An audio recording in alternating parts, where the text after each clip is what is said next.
and this is a legislative branch quickie with Mrs. Camp. Let's take a look at Congress. So there's two houses of Congress. Congress is bicameral. Let's take a look at what is in each of the houses. So the House of Representatives is led by the Speaker of the House and has 435 members. Those members are chosen based on the population of the state they represent. The state is broken up into legislative districts of about the same number of people each. And so each member then represents that district. They are elected every 2 years. There's no term limit, so you can be elected every 2 years for the rest of your life if people keep re-electing you. You have to be at least 25 and have to have been a citizen for at least 7 years. You also have to live in the state you represent, which kind of makes sense. And the House has special powers that the Senate does not have. All tax and spending bills, including the annual budget, have to start in the House of Representatives. Also, the House has the power to impeach officials such as the president, Supreme Court justices, appointed officials in the government. And if there's a tie in the Electoral College, then the House votes, and each state has one vote. They vote as a tiebreaker. So let's take a look at the Senate. The Senate is smaller, it's a little bit more formal, and the requirements are a little bit tighter. So it is led by the Vice President of the US. Now, is the Vice President there all the time? No. The Vice President is only there some of the time. The Vice President's main role is to cast vote in case there's a tie in any vote. So we have what we call a President pro tem of the Senate. There are 100 members of each of the Senate. That's 2 from each state. It doesn't matter how many people live in the state, you have 2 senators, and they represent the entire state. So each time that a state's senator is up for re-election, the entire state votes. In 2020, we do have in Texas a re-election of one of our senators, John Cornyn, and he is running against MJ Hagar. The term of a senator is 6 years, and the way that they do this is every 2 years, 1/3 of the Senate gets reelected. That way you always have some people who've been there before to teach newcomers the ropes. You have to be 30 years old as opposed to 25. You have to have been a citizen for 9 years. Just like the House, you have to be a resident of the state. And then the Senate also has some special powers. They approve presidential vetoes.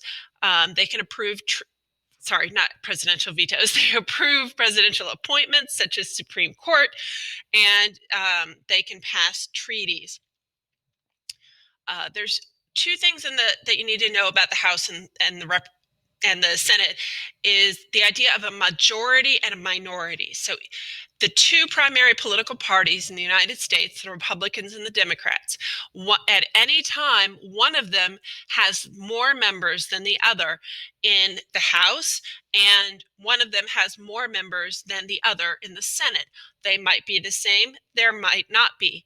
As of today, before the November election in 2020, currently the House of Representatives has more Democrats and the Senate has more Republicans.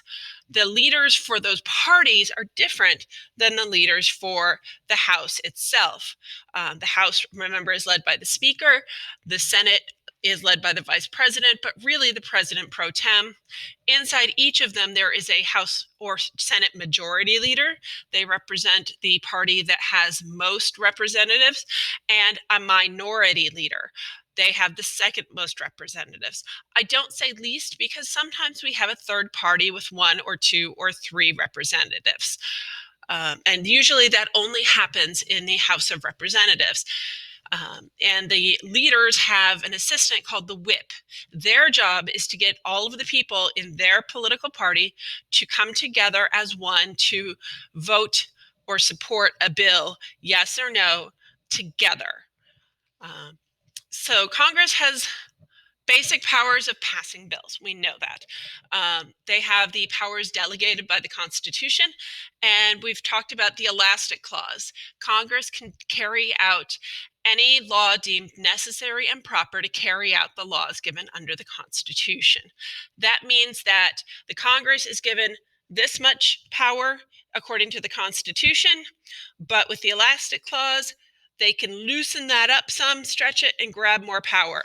The power is aimed at carrying out those powers that they already have.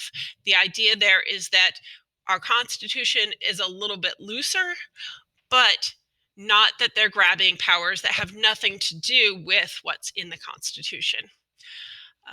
The president can veto a bill so it doesn't become law, but if 2/3 of Congress votes to override, that's both houses, 2/3 override will go ahead and pass it into law, even over the presidential veto. The Congress creates the budget for the government. That, I said taxing and spending bills start in the House, so that has to start in the House of Representatives. The Senate does have to look at it, and they have to come to an agreement. Congress is the only part of the government that can declare war. The president cannot declare war. The judicial branch cannot declare war. Also, the Congress has the power of oversight. That means that Congress looks at what other parts of the government is doing and can investigate, hold hearings, and make some decisions. Examples of House and Senate committees that have oversight are the House Committee on Oversight and Government Reform, or the Senate Committee on Homeland Security and Government. There's also the Governmental Accountability Office, we call the GAO, and they provide oversight on the spending of money. So that's our quickie on Congress, its powers, who's in it, and all of that. Have a great day.